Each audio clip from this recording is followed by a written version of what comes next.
শ্বশুর বাড়ি যাওয়ার পর থেকে উনি আমাকে তো বাসায় সব কাজ করায়, আমি কখনো কিছু বলি নাই।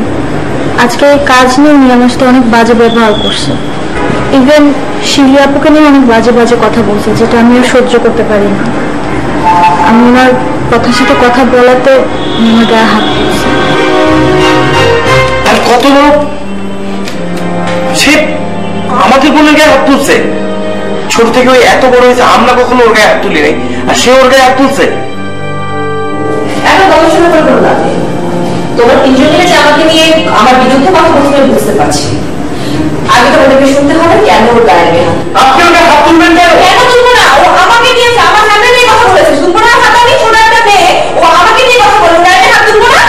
খুব ভালো করেছে, আপনার ফ্যামিলি নিয়ে কথা বলছে। খুব ভালো করেছে। অবশ্যই যে মেয়েটা এই বাড়ির মেয়ে না, এই ফ্যামিলির মেয়ে না, সে আমার আগে একটা কথা বলে কেন বলবো না? কিরকম অসভ্য সব ছেলেগুলি, বেয়াদব সব ছেলেগুলি আমার সাথে এভাবে কথা বলতেছে। এর আগে তুমি একবার অন্যায় করেছো, বলেছো যে দিদি এ বাড়ির কেউ না, আমি তোমাকে কিচ্ছু বলিনি। আমি ঠিকই বলেছি ভাই। তুমি বলেছো তো অনেক, তুমি বেয়াদবি করেছো, কিন্তু না বুঝে করেছো সেজন্য তোমাকে কিছু বলা হয়নি। কিন্তু আজকে তুমি ওর গায়ে হাত তুলে খুবই অন্যায় করেছো। তুমি যা করছো আমরা সবাই মিলে সেটা সহ্য করছি, আমি সবাইকে থামিয়ে রেখেছি, কিন্তু তার মানে এর আগে তুমি যা খুশি তাই করে যাবে। তার মানে আজকে এই বাড়ির মুরব্বী থেকে শুরু করে ছোট মানুষ পর্যন্ত আমার দিকে আঙ্গুল তোলে। এই ফ্যামিলিকে আমি কিভাবে রাখতে যাচ্ছি কেউ আমার কথা বুঝতেই পারছে না। আজকে আপনি তোমার আচরণ বুঝিয়ে দিচ্ছে তুমি কোন ব্যাকগ্রাউন্ড থেকে এই বাড়িতে এসেছো। আমরা খুবই খুবই আনফরচুনেট যে তোমাকে এই বাড়িতে আনা হয়েছে, তার মানে এই না তুমি যা খুশি তাই করবে। ফ্যাক্টর করে কখনো লিপি চন্দ্র করে চালিয়ে কোনো কথা বলবে না।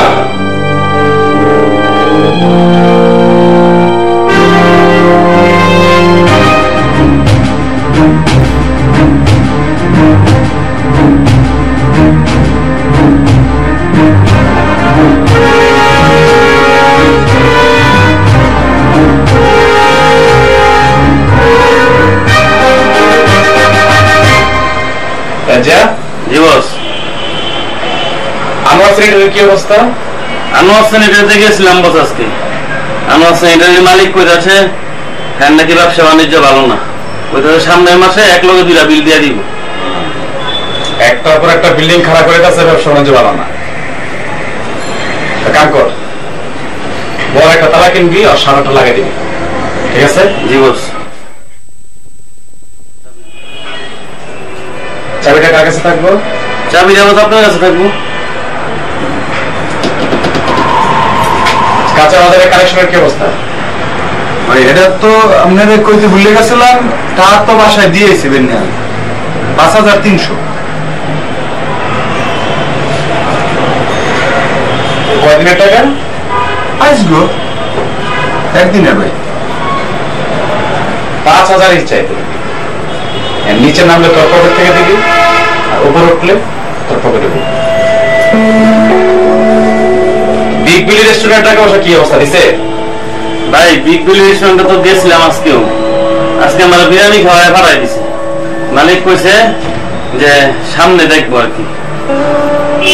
বিরিয়ানি খাওয়াইছে তুমি আগে বসে মন রাখতে যাচ্ছে, একদম কিচির পেটটা কেটে বিরিয়ানি বাদ করবে। যা যা যা বলে যা। হ্যাঁ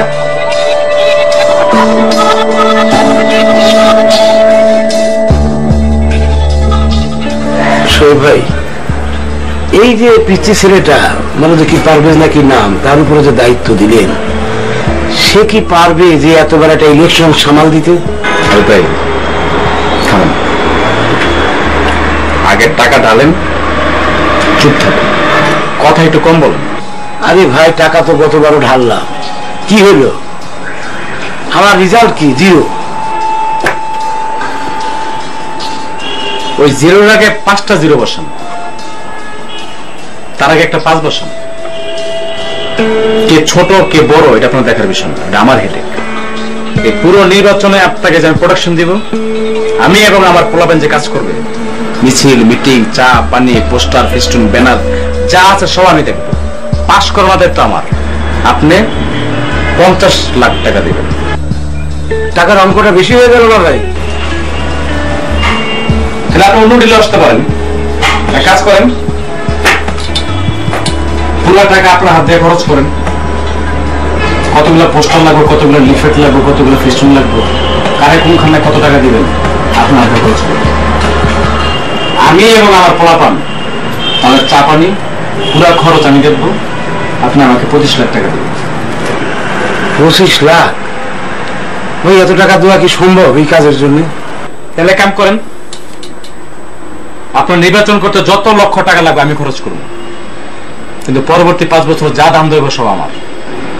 আপনি কমিশনার অফিসে বসবেন, বিচার আচার করবেন, চারিত্রিক সার্টিফিকেট লিখবেন। দূর ভাই, এইটা আপনি কি কথা কন? এটা কথা হলো নাকি? টাকা নয় আমার দরকার নাই, কিন্তু মান সম্মান বলে তো একটা কথা আছে। দেখেন আরিফ ভাই, আমি এত কথা বুঝতে চাই না, এত কথা শুনতে চাই না। নির্বাচন করতে আসছেন, টাকা পয়সা খরচ করতে হবে। আপনি আগে পার্টি অফিসে পার্টি ফান্ডে 10 লাখ টাকা ডালেন, নির্বাচন শুরু হোক, পোলাপাইন দিয়ে কাজকর্ম করাই। নির্বাচন যখন শেষ হবো, যা ধান্দা হইব আপনাকে 50% দেব। আপনি তো আমাকে বিশ্বাস করেন নাকি? হ্যাঁ, অবশ্যই বিশ্বাস করি, কিন্তু আমি আপনাকে বিশ্বাস করি। যদি আপনি আমার সাথে বেমানি করেন, কোন প্রকার ছলনা করার চেষ্টা করেন, পিএসের অবস্থা কি হয়েছে দেখছেন তো?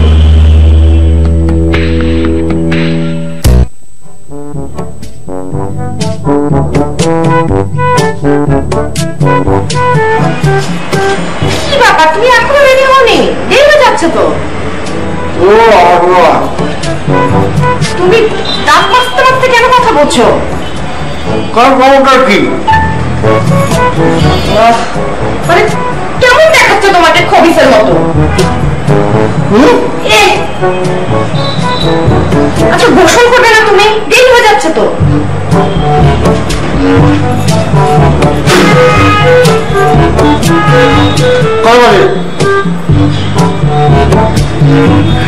বাজে কটা? 7:30 বাজে। ও মুখ হাত ধুলে 7টা পরে প্যান্টটা পরে রওনা দিবেন, 5 মিনিট লাগবে। আচ্ছা, তুমি কি শীতকালে গোসল টোসল করো নাকি তাও করো না? না, বেশি শীত পড়লে সপ্তাহে একদিন করি।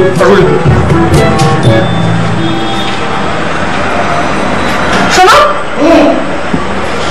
কি তুমি পরে এসো। হ্যাঁ, আমি একলা যাচ্ছি। তুই বলছো কি? যে গোসল করে না তার সাথে এক রিক্সা আমি যেতে পারবো।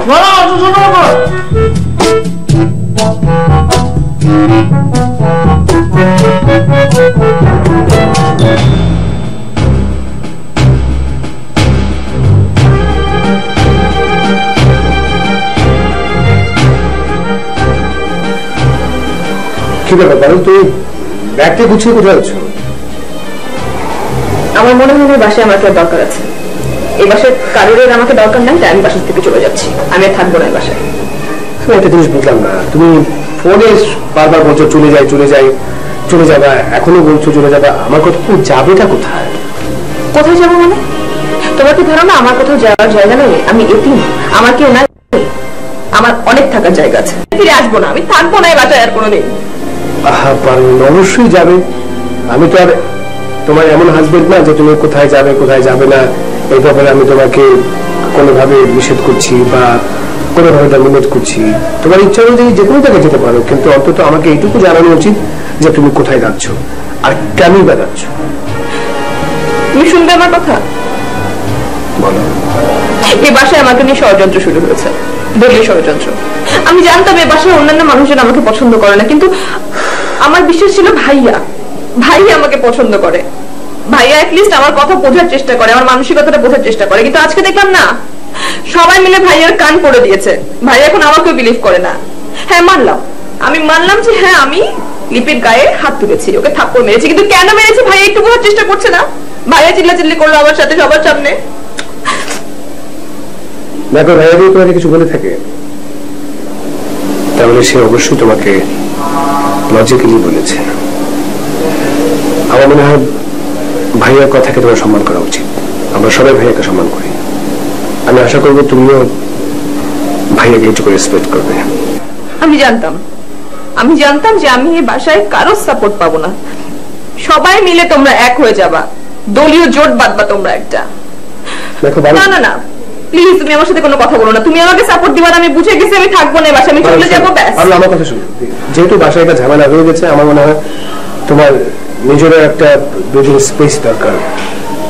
ঠিক আছে, তুমি যেতে চাচ্ছ অবশ্যই যাবে, তবে আজকে না, কালকে সকালে আমি আড়তে যাবার আগে আমি নিজে তোমাকে নামিয়ে দিয়ে যাবো, ঠিক আছে? কোথায় যাবো আমি? তুমিও চাইছো বাসা থেকে আমি বের হয়ে যাই, তাই তো? আমি কোথাও যাব না, এটা আমার বাসা, আমি এই বাসাতেই থাকবো।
এখানে একটু দাঁড়ান তো, আপনার একটা ছবি তুলি।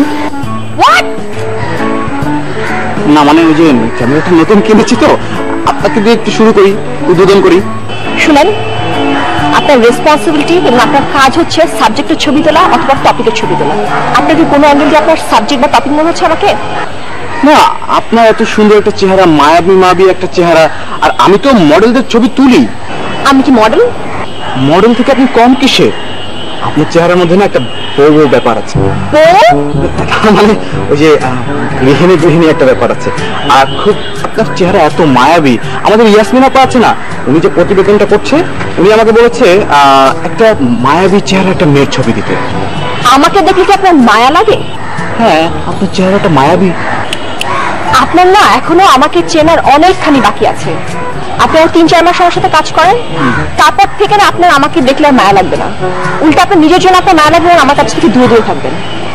আমি বুঝি না অফিস থেকে আমাকে এরকম অদ্ভুত চিজ কেন ধরা দেয়।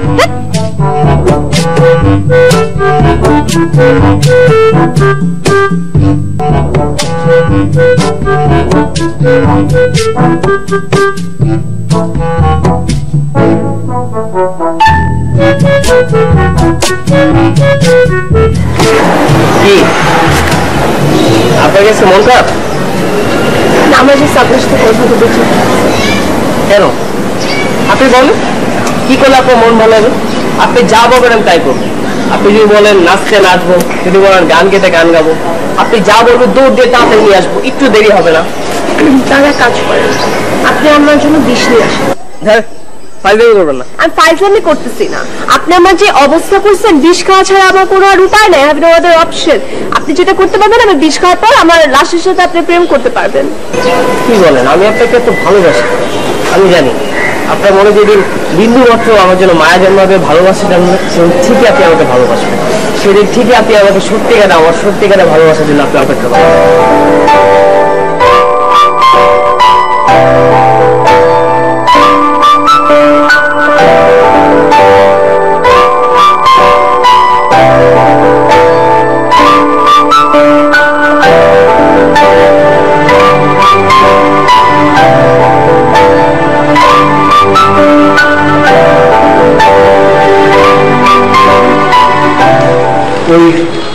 ওই মাসুদ মেয়ে আছে না, হ্যাঁ, তার এত টাকা দেবে না তুমি? সত্যি? কেন? গত মাসে তুমি অনেক টাকা দিছো, এত টাকা দেওয়ার দরকার? ও কি দেয় তোমার? এই শাড়ি দেয়, হ্যাঁ, আর অল্প কিছু জামা কাপড়, ওকে এত টাকা দেওয়া ঠিক আছে? আচ্ছা ঠিক আছে, তার দিক বানে। কি রাত দেখছি সারাদিন বাবাটা মিলে অনেক হিসাব নিকাশ করছো, কিসের এত হিসাব করো? বুঝলে বৌমা, কাল সকালে আমার একটু যশোর যাওয়া লাগবে। কেন বাবা? নতুন একটা শিপমেন্ট আইছে, মালগুলো রিসিভ করতে হবে না রে? হ্যাঁ, বাবা এক্সপোর্ট ইম্পোর্টের ব্যবসা করেন তা তো জানতাম না। এক্সপোর্ট ইম্পোর্ট না, ইম্পোর্ট, এক্সপোর্ট না। কিন্তু যশোরে তো কোনো পোর্ট আছে বলে জানি না, আমি তো কিছুই বুঝতে পারছি না। পোর্ট নাই তো কি হয়েছে? আরে বর্ডার তো আছে, ওই বর্ডার দিয়ে ইন্ডিয়ার যত চোরাই মাল আছে সব ওইখানে এসে জমা হয়, আর ওইখান থেকে বাংলাদেশে ছড়াই ছিটায় যায়। তো ওইখানে তো আমাকে আদি ব্যবসা 14 পুরুষ থেকে আমার এই ব্যবসা চালায় আসতেছে। আমাকে একটা পাওয়ারও আছে ওইখানে, বুঝছাও? ওই প্রশাসন বলো আর এই মস্তান বাহিনী বলো, সব আমার এই 2 পকেটের মধ্যে থাকে। হ্যাঁ, আমাকে এখন বিশাল পাওয়ার। তো আমরা ওই মালগুলো ঢাকায় নিয়ে এসে সারা বাংলাদেশে বেচবো, বুঝছো না? বাবা আপনি চোরাই মালের ব্যবসা করেন? চোরাই বিজনেস না তো, আরে কি করছে আব্বা, ওইখান থেকে মাল আইছে সারা বাংলাদেশ ঘুরতেছে। হ্যাঁ, এই যে শাড়ি পরতেছে, দামি দামি শাড়ি, কি কনে পাচ্ছ? করে পাচ্ছ? সব এই পথ দিয়ে আসে। হ্যাঁ, এটা একটা ব্যবসার পন্থা। হ্যাঁ, আমি বলছি আব্বা, হ্যাঁ, তুমি তো আসতেছো না, তার জন্য 2-4টা শাড়ি নিয়ে আসো। এই ভালো কথা বলেছিস তো। আচ্ছা বৌমা, তোমার জন্য আমি এবার কয়েকখানা সুন্দর সুন্দর শাড়ি নিয়ে আসবো। এই যে তোমার শাশুড়ি সিরিয়ালে দেখে না, চিকিমিকি চিকিমিকি করে এরকম গোল গোল, হ্যাঁ, ওইগুলো দেখা সুন্দর সুন্দর কটা শাড়ি নিয়ে আসবে। তুমি খালি কটা রং পছন্দ করে দাও। না ঠিক আছে বাবা, থ্যাংক ইউ। আমি আসলে ওই ইন্ডিয়ান শাড়ি কাপড় খুব একটা পছন্দ করি না, আমার তাঁতের শাড়ি অনেক ভালো লাগে। ভালো কি তাঁতের শাড়ি? আচ্ছা ভালো, দেশীয় পণ্য কিনে হওয়া পণ্য, ভালো ভালো, খুব ভালো। ঠিক আছে, হিসাব করো, আমি যাচ্ছি।